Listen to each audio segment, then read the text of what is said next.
Now the question we need to address is this.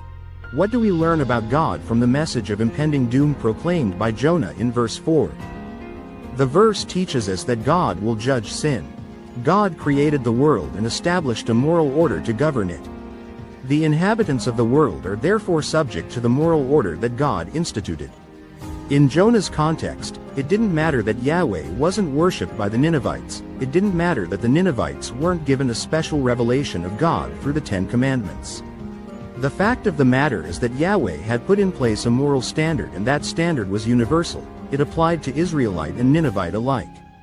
The reason for the universal application of the moral standard is that it was written on the heart of man. As such, no one would have an excuse, no one was ignorant. Man's conscience bears witness to the moral standard of God. The Ninevites had evil ways and were violent according to verse 8. Their wickedness was so great that it attracted the attention of Yahweh as recorded in chapter 1 verse 2. Therefore a message of doom was sent. In other words, God announced that he was about to judge Nineveh's sin. God's judgment against sin doesn't sit well with some in the 21st century. And why doesn't it sit well? Simply because they compromise with sin. However, God cannot compromise because he is judge.